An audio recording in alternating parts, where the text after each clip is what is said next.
Hi, I'm the Angry Librarian. Oh, God help me. I'm going to review E.L. James's 50 Shades of Grey. Why am I doing this? Do I like the pain? Do I enjoy torturing myself? Is this how I get my kicks? Well, it's not, but it would have been pretty apt if it was true. So, the book, for want of a better word, follows innocent, naive Anastasia as she enters into a relationship with domineering and controlling Christian Grey. And as the plot unfolds, he takes her on a journey deeper and deeper into the world of S&M.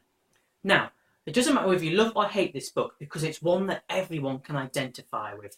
And that's because everybody out there, and yes, I do mean everybody, even you, has their own type of kink/fetish. It could be something tame, something really niche, or something downright nasty. You've got everything. You've got water sports, bondage, wrestling naked with Tom Daly on the 10-metre diving board, eventually falling down into a pool of melted chocolate, and then finding that the showers are all broken, and you're left with no option but to, lick all the chocolate off of... You get my meaning, right? Everybody has one. We'll just leave it at that. So, as I was saying, everybody out there with a pulse has some form of kink that they're into. What's that? What about me? Well, I kind of have a soft spot, well, soft isn't really the right word, for men in rubber suits. Don't look at me like that. It's all perfectly innocent and above board. There's nothing wrong with a group of men, usually Japanese men, running around, well, it's more like wrestling. Did I mention the wrestling? In giant suits. Well, no, giant rubber monster suits. That's right, it's kaiju. Told you it was innocent. Godzilla, Gamera, King Ghidorah, Mothra, monsters from TV shows like Ultraman and the Power Rangers. Need I go on? Oh, speaking of Mothra, I had a close encounter with her recently. I'm well aware I look more camp than terrified, but hey, I survived, didn't I?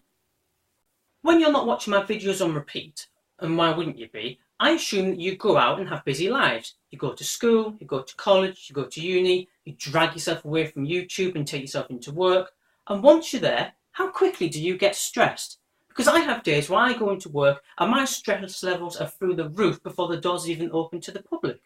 It's going to happen, it's inevitable, you can't avoid it. So what do you do when stress strikes? How do you de-stress? Do you go home and run yourself a nice relaxing bath? Do you have a cuppa? Do you stress eat yourself into a bloated paradise? Do you cuddle up with a pug? There are people out there that say any puppy will do, but these people lie and have no souls. It has to be a pug. Anyway, getting back on topic, did you know that it's an Angry Librarian fact, which means that it's totally true, that kaiju actors never suffer from stress? And do you know why that is? It's because they spend their days tearing down skyscrapers with their bare claws. They shoot down enemy aircraft with lasers found from any orifice of their choosing, constantly crushing stampeding waves of civilians under their gigantically scaled feet, breaking their bones, grinding them to dust, hearing their screams of agony and pain rent the air. Okay, that's getting a bit carried away, but how much of a de-stressor is that? And that's just one of the benefits in this line of work. Just think about all the interesting people you get to meet during your career. Sure, some of them are going to end up being your nemesis, and you're going to be hunted for the rest of your life by the military, but it sure as hell beats being told about the weather day in, day out. Yes, I'm perfectly aware that it's raining outside. I work in a building mostly made up of windows, plus your return books are soaking wet. And don't get me started on all the cool locations you'll get to go to. Think of a country, any country you want, and I bet you they've got a city worth rampaging through. Oh, and don't forget space. You get plenty of kaiju in space. The possibilities in this job are endless. And don't forget all the fantastic health benefits that come with this job. You're constantly exercising whilst you're working. And all that rampaging through cities and landscapes is bound to pay off in the end, especially if you get yourself a nice, big, heavy rubberized suit. That fat is just going to sweat right off you.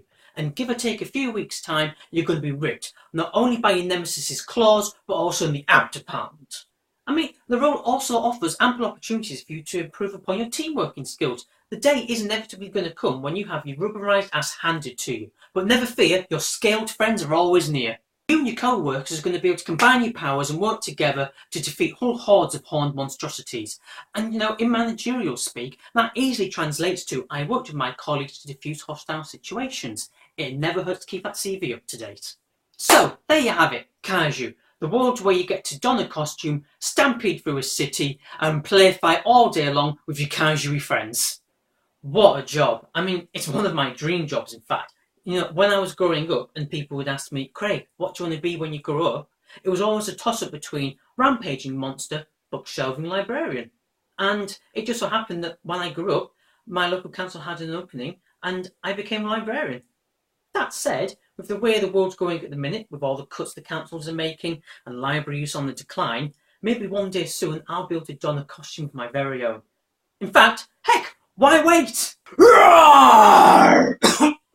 Oh, sorry, if you excuse me, I'm going to go get myself a drink, and then I believe my local town is due a good rampage.